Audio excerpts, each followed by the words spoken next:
Welcome back to the channel. And if you're new here, make sure to subscribe for more powerful, true-to-the-heart stories. In today's episode, we're bringing you a story of quiet strength, second chances, and a woman whose hands healed more than just a boy's body. They mended the soul of an empire. This isn't just a story about medicine. It's about what happens when a humble healer from the hills is thrown into the world of wealth, secrets, and expectations, and must decide whether to run back to safety or stand and build something no one ever believed possible. Grab a warm drink, settle in, and let's begin. The rain came suddenly, tearing across the ridges of western North Carolina like a freight train. Thunder echoed through the hollows as Elena Reyes yanked her coat tighter around her and trudged down the muddy trail toward home. Her woven basket thumped against her hip. Inside, freshly gathered golden seal, wild mint, and feverfew stems lay bundled, fragrant despite the storm. The forest glistened in the downpour. Every branch seemed to drip with a heartbeat. Elena's boots squelched through the muck, each step heavier than the last. She was soaked to the bone, but it wasn't the rain that troubled her. It was the empty kitchen cabinet at home, the leak in the roof she hadn't patched yet, and Ava's worn-out school shoes she couldn't afford to replace this month. She rounded the final bend near the fork in the road and froze. There, half sunken in the slick red clay, was a sleek black SUV. Its engine growled, wheels spinning uselessly. The vehicle was too large, too polished, too wrong for these mountain back roads. And yet there it was, glistening and helpless. A man in a rain-drenched suit jumped out, his expensive loafers disappearing into the mud. He looked frantic, desperate. "Hey, please, my son's sick, he's in the back seat. I need help." Elena didn't hesitate. She ran to the car, sloshing through ankle-deep puddles. She yanked open the rear door and was hit by a wave of heat and fear. A boy, maybe 11, lay curled up in the seat, pale, shaking, a sheen of sweat plastering his dark hair to his forehead. His lips were cracked, and his breath came in shallow gasps. "I'm Elena. I live just 10 minutes from here," she said over the storm. "You'll never get this car out tonight, and your son can't wait. I'll help, but we have to move now." The man blinked, stunned. I'm Nathan. Nathan Cole. This is my son, Tyler. He started throwing up an hour ago, and he's burning up. We were rerouted by GPS because of a landslide. I didn't know where else to go. "Then follow me," she said, already reaching into the car. "Carry him, keep him covered. My place isn't much, but I have what we need." Nathan hesitated only a second longer before scooping up Tyler in his arms. The boy whimpered, his head resting against his father's chest. Elena turned and led them up the narrow trail toward her modest cedar cabin nestled against the hillside. As they climbed, lightning lit the sky in jagged streaks, followed by bone-shaking thunder. Nathan stumbled, cursed, but Elena didn't slow. The door to her home opened with a creak. The smell of dried herbs and pine wood greeted them like an old blanket. Oil lamps flickered to life as Elena moved swiftly, setting down her basket and motioning Nathan toward the small bedroom on the right. "Lay him there on the cot." "Ava," she called. Her teenage daughter appeared in the doorway, wide-eyed. "Boil water, and bring the elderflower tea and the peppermint oil." "Noah, grab clean towels and the fever strips from the pantry." Her children didn't need to be told twice. Nathan hovered, torn between gratitude and doubt. "Shouldn't we call a hospital?" he asked, brandishing a slick satellite phone. "He could be something serious." Elena checked Tyler's pulse, examined his belly with experienced fingers. "If this were appendicitis, he'd be in screaming pain when I pressed here," she murmured. "This is severe food poisoning, probably from something spoiled he ate on the road. We can manage it. You won't get a helicopter out in this storm anyway." He said nothing, but she felt the weight of his gaze, the disbelief, the fear. But Elena had seen worse, and she'd gotten through every time. Hours passed. The cabin grew quiet except for the hiss of steam and Tyler's soft groans. Elena moved like water, cool compresses, herbal infusions, whispered reassurances. She sat by his side, gently stroking his hand, wiping sweat from his brow, coaxing him to sip small amounts of her homemade rehydration tonic. By midnight, his breathing slowed. The fever broke like a fever always does, quietly, like a ghost leaving a room. Nathan sat slumped in a chair by the fire, his fine shirt replaced by a flannel one too large for him. He looked up at her, eyes glassy. "You saved him." "I did what anyone would," Elena replied, her voice tired but steady. "No," Nathan said, shaking his head. "You didn't. You did more." She didn't answer. She only handed him a blanket, then turned back to the child now sleeping soundly under her grandmother's patched quilt. Outside, the storm rolled on. But inside that cabin, something had shifted. Something neither of them would fully understand until much later. Morning came reluctantly, trailing mist across the ridges and leaving the trees glazed in silver dew. Inside Elena's cabin, the scent of lemon balm and warm ash lingered. A pot of herbal broth simmered on the wood stove, sending up soft curls of steam into the quiet kitchen. Elena stood near the window, arms folded, watching the fog peel away from the fields. Behind her, the steady breathing of her children filled the small space. They'd fallen asleep in their shared bed after the long night. She hadn't slept at all. She turned as soft footsteps approached.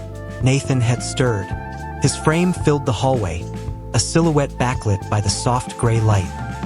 He looked different now, still tall, still composed, but stripped of his armor. No polished suit, no calculated charm. Just a father, tired and unsure, watching his son rest. "Tyler's still asleep," Elena said gently, handing him a chipped mug filled with dark coffee. "That's a good sign. His fever's down, and the nausea's stopped. He should be hungry when he wakes up." Nathan took the cup without a word, his fingers brushing hers. She pretended not to notice.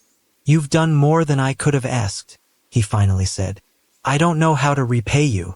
"You already did," Elena replied, setting down a bowl of soaked oats on the table.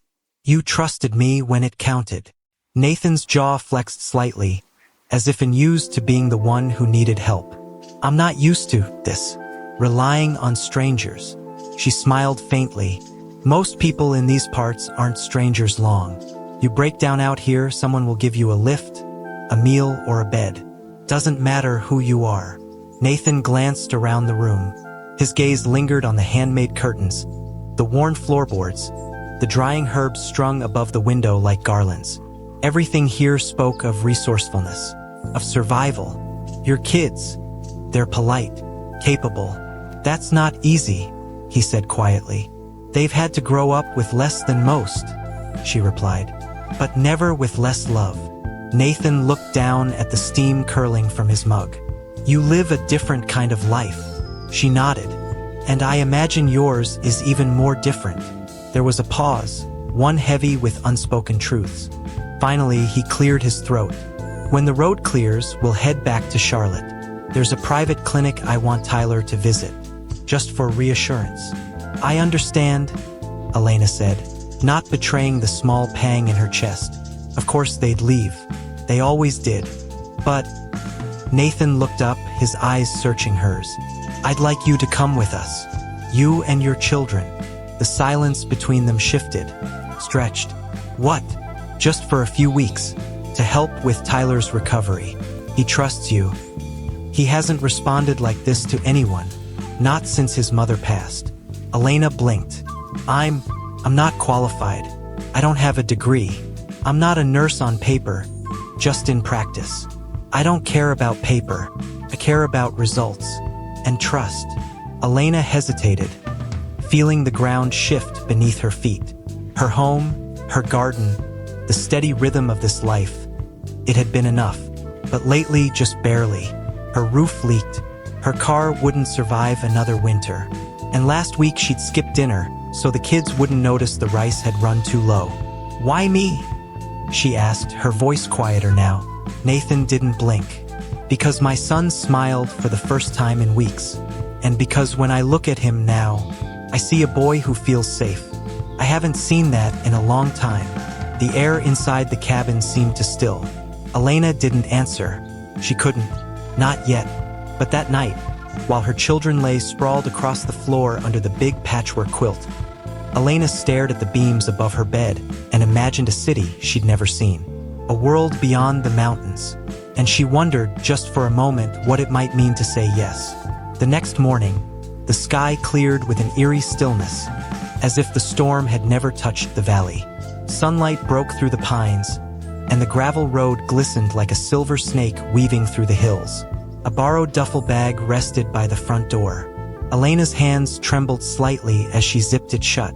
Just the essentials: 2 changes of clothes, her mother's wooden hairbrush, Ava's dog-eared book, Noah's lopsided stuffed rabbit. "I thought you said we'd never leave," Ava murmured from the stairs. Elena looked up. Her daughter stood with crossed arms, still in her oversized hoodie and socks full of holes.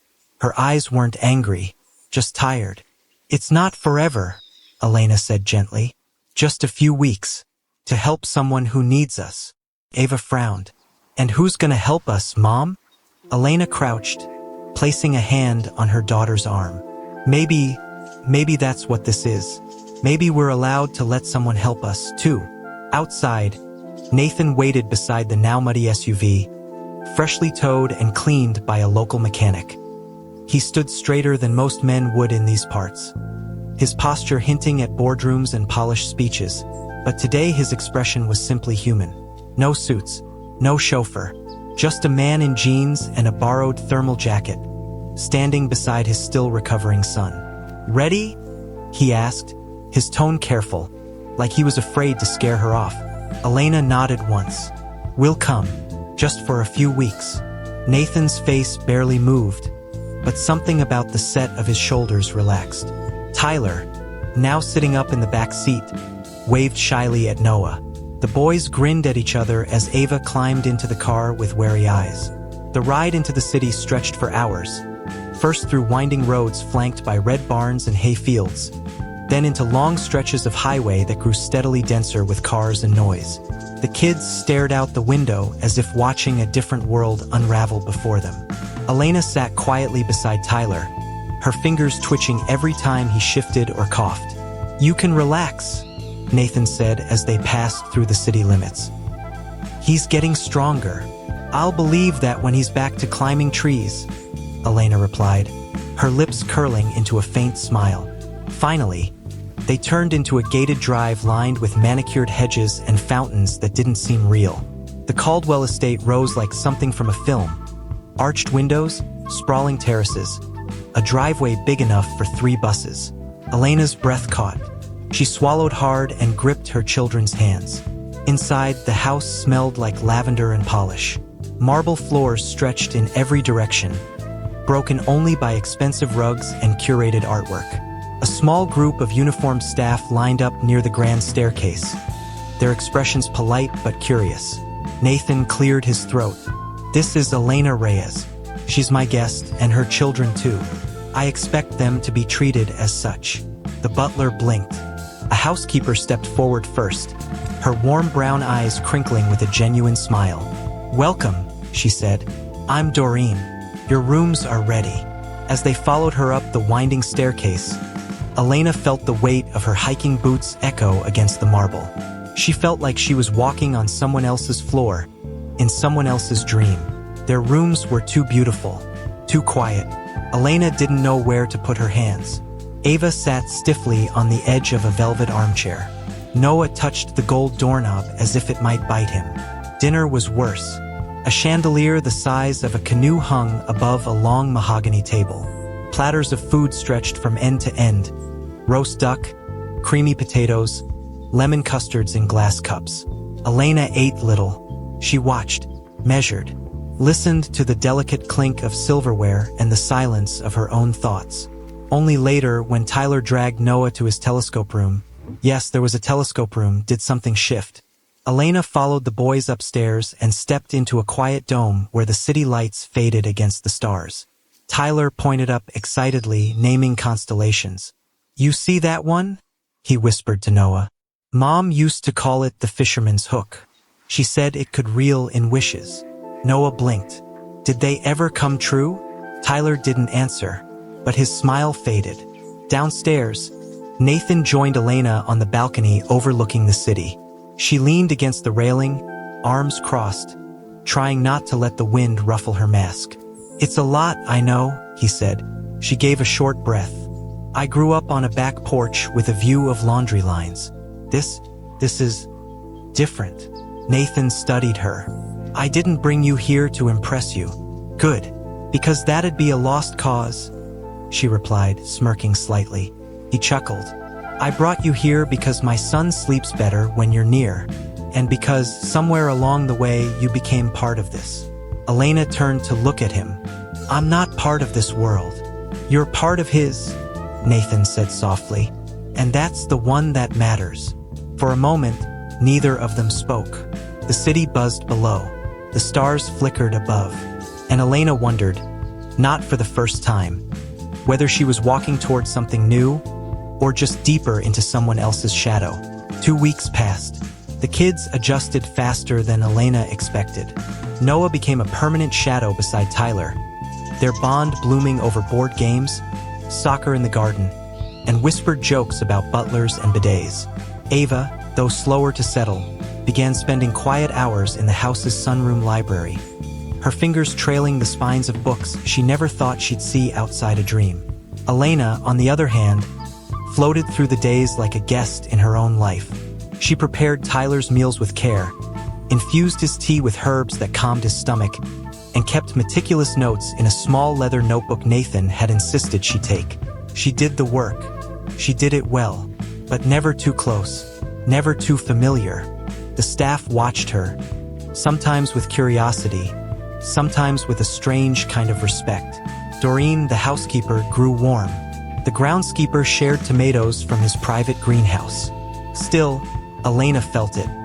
The invisible line that threaded through every hallway, every dinner, every quiet glance from someone wondering, what's she doing here?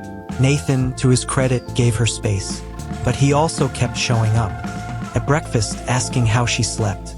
In the garden, listening to her explain wild calendula. In the hallway, pausing longer than needed just to say goodnight.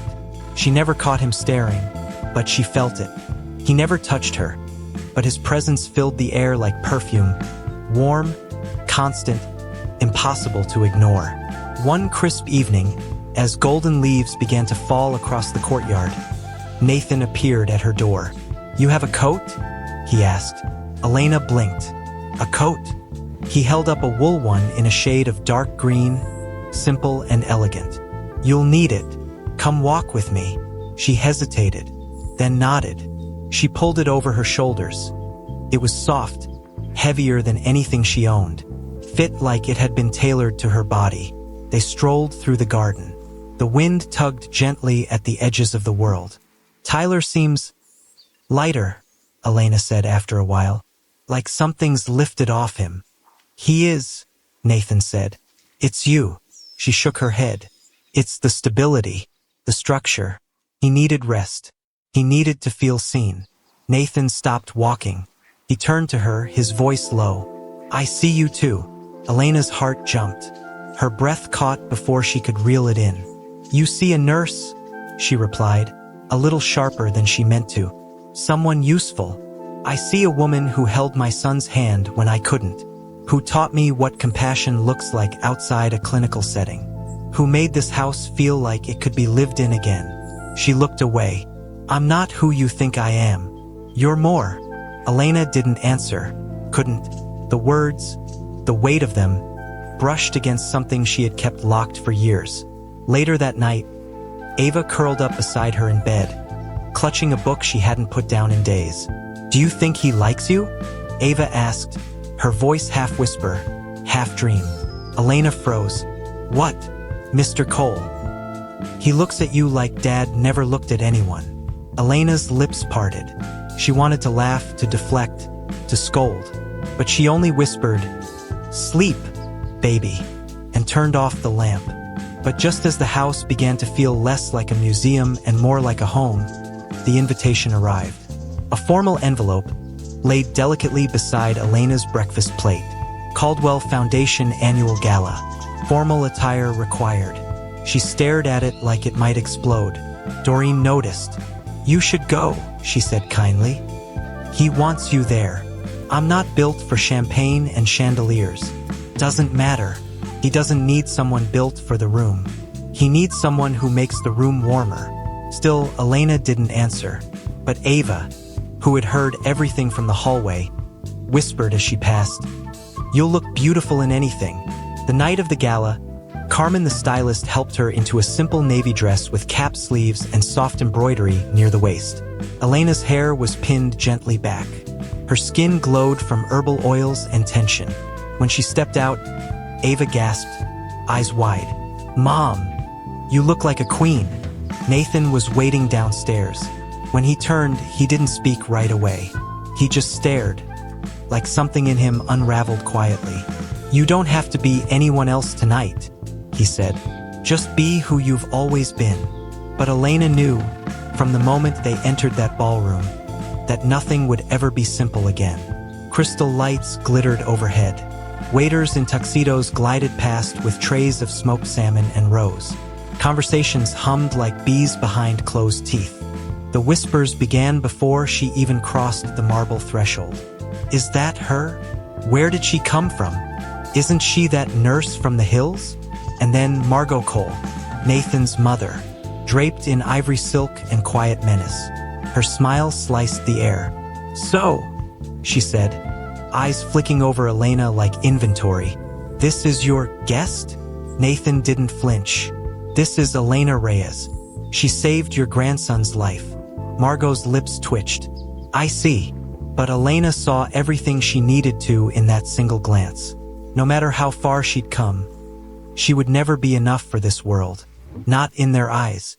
Back at the house, Elena sat alone in the dark kitchen, her untouched tea cooling in her hands. Carmen found her there. "She'll come around," the housekeeper said softly. "No," Elena whispered. "People like her don't come around. And I don't belong here, Carmen. I never did." "Belonging isn't a place," Carmen said. "It's a feeling. And those kids upstairs, that man you pretend not to love, they feel you." But Elena had already made up her mind. Before the sun rose, Elena was awake. She moved in silence, her fingers folding clothes with mechanical grace. Ava's new school uniform, Noah's soccer shoes, barely broken in. Her own belongings barely filled a third of the duffel bag that had once carried all they had.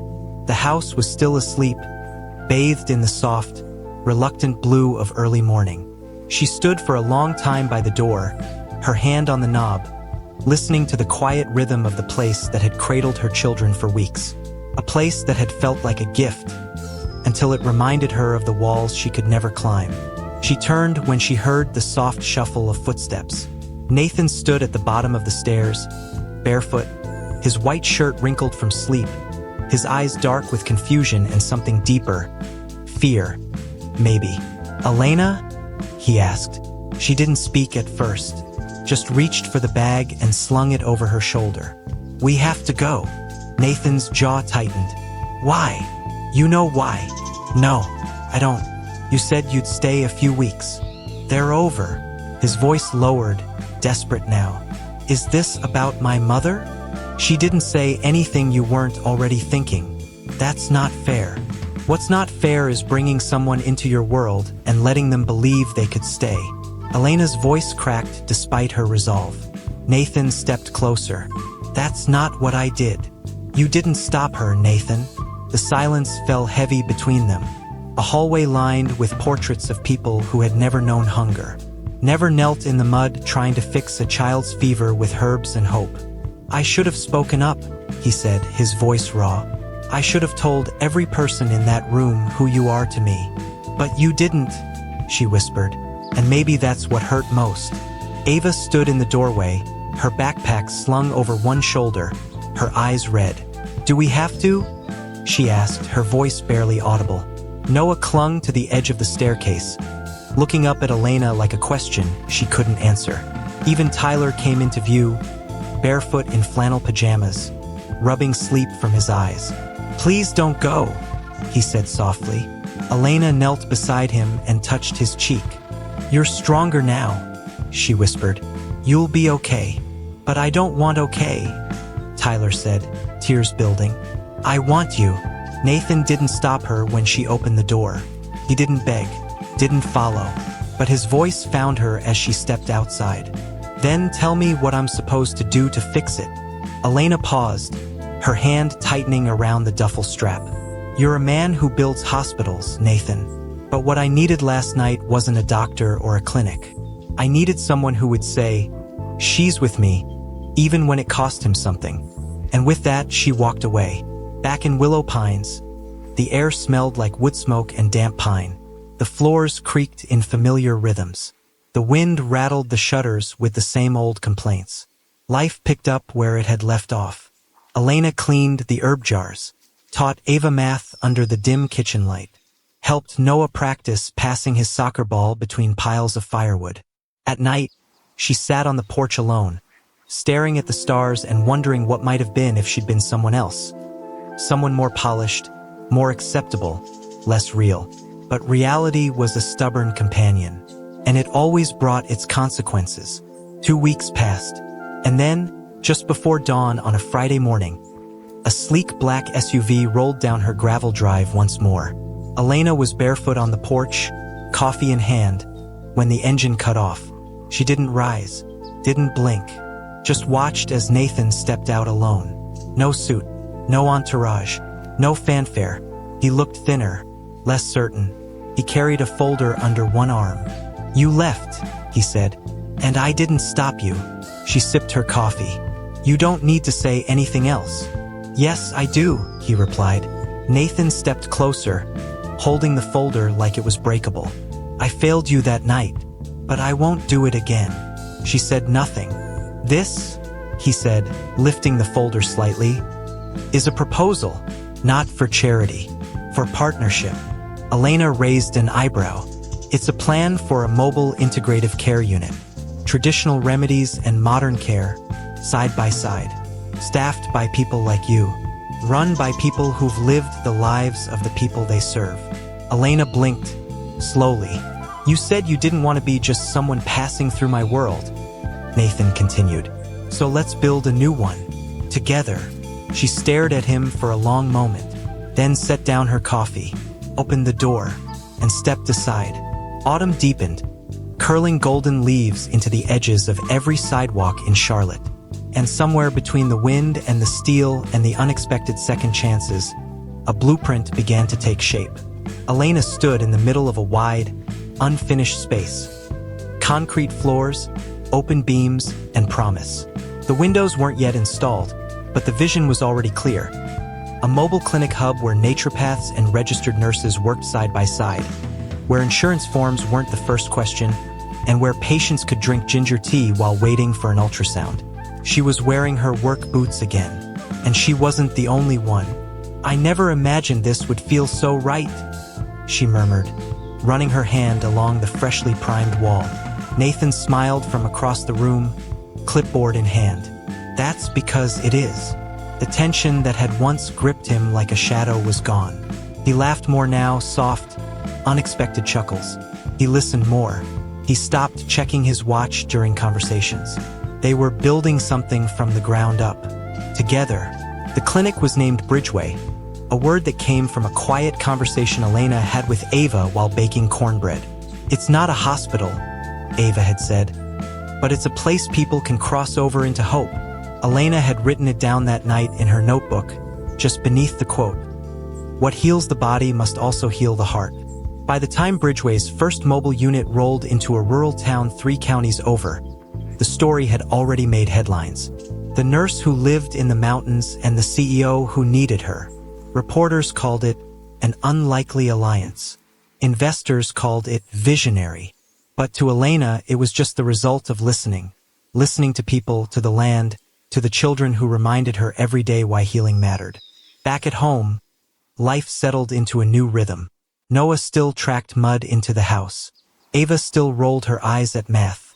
But now their days ended with laughter in a real backyard, bookshelves lined with both poetry and science, and a kitchen table where 4 chairs had become 5. Tyler visited often, more like family than friend now. He and Noah were inseparable, sharing homework tips and dream journals. Elena once overheard him telling Ava that he finally stopped being afraid of the dark. At night, when the kids were asleep and the house was quiet, Elena and Nathan would sit on the back porch with cups of tea. Sometimes they spoke. Sometimes they didn't.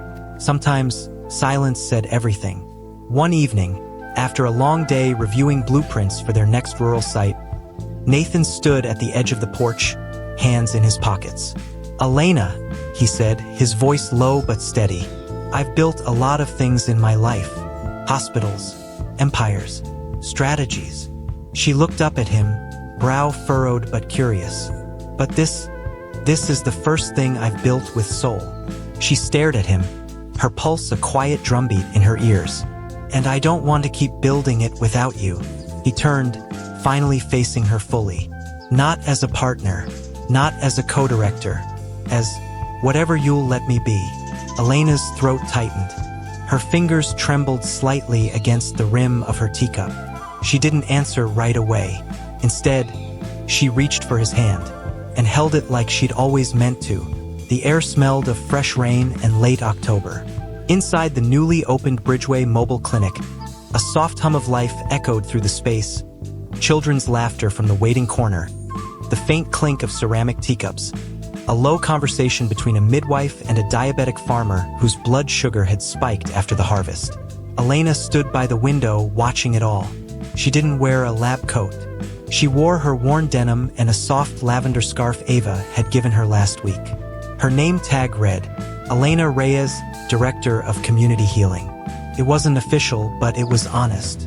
Nathan entered the clinic quietly, holding a clipboard but not reading it. He watched her with a kind of reverence, like someone watching sunlight spill through old stained glass. "You built this," he said. Elena smirked, not looking away from the window. "You funded it. You dreamed it." She turned, finally meeting his eyes. "We dreamed it." A nurse passed by carrying herbs and gauze in the same tray. A toddler grinned up from his mother's lap, gum-cheeked and wrapped in a quilt that reminded Elena of home. Her old home. This was something new, something made with both calluses and conviction. Later that evening, as the sun spilled gold across the floor, the five of them sat around a campfire behind the clinic's main office. Ava toasted marshmallows with fierce precision. Noah strummed softly on a second-hand guitar. Tyler leaned against Elena's shoulder, full and content. And Nathan, he knelt beside the fire, a nervous smile on his face. Not a ring, not a speech, just a small, weathered wooden box. He handed it to her. Inside were pressed wild mint leaves from the day they'd met, the folded clinic blueprint marked in both their handwriting, and a photo of the five of them taken that morning. Sunlight across their faces, smiles not posed but real. "Will you keep building this life with me?" he asked, eyes never leaving hers. Elena's breath caught, not because she didn't know the answer, but because she'd known it for a long time. "I already am," she whispered. And so the woman from the hills, the one who once boiled herbs by firelight, became the beating heart of a clinic that redefined care across a state. She didn't change the world with wealth or fame. She changed it by showing up with patience, with gentleness, and with a belief that healing begins when someone listens. She built a family not bound by blood, but by choice. A legacy not based in power, but in love. And long after the headlines faded, the clinic remained, rooted in the same truth she'd known all along, that the quietest lives sometimes carry the loudest impact. Years passed, and the mountains eventually came to know Elena Reyes not as the nurse from Charlotte, nor the woman who once healed a millionaire's son, but simply as the one who stayed. Bridgeway grew beyond its first mobile unit. What started as a van with a medicine cabinet and 2 folding chairs became a movement. Clinics that reached into the forgotten places, where highways thinned into dirt roads and hospitals were just stories in someone else's town. Ava graduated high school with honors, accepted into a university with a full scholarship. She planned to study literature and community policy. "Because stories change laws," she said, smiling like her mother. Noah never stopped playing guitar. He recorded his first song in a borrowed studio downtown, and it went viral in the quietest kind of way, warm and true. Tyler, once pale and fragile, became the loudest advocate for integrative medicine. He'd tell anyone who listened that his life began the night a stranger with muddy boots held his hand through a storm. As for Elena and Nathan, they never had a wedding with flowers and speeches. They just kept waking up next to each other, kept passing coffee across the kitchen, kept choosing the same life over and over. Sometimes love doesn't need a ceremony. Sometimes it just needs to stay. On weekends, Elena would still walk barefoot through the herb garden behind the clinic, sleeves rolled, sun on her skin, whispering to the leaves like old friends. And sometimes, when a tired young mother from the hills walked into the clinic with a sick baby and a heavy heart, Elena would kneel, offer her a warm cup of tea, and say softly, "You're not alone anymore." And in that moment, everything made sense. Before we close, let's take a moment to pray. May we all be protected from arrogance and misjudgment, and may we all be protected from harm and injustice in our daily lives. May this story inspire us to treat others with empathy, no matter what they look like or where they come from. If this story inspired you, don't forget to like, comment, and subscribe to our channel for more meaningful stories. Let us know in the comments. Have you ever surprised someone with your hidden strength? We'd love to hear your story. Thank you for listening, and remember, the strongest people often look like the quietest ones. Until next time, stay strong, stay humble, and stay true.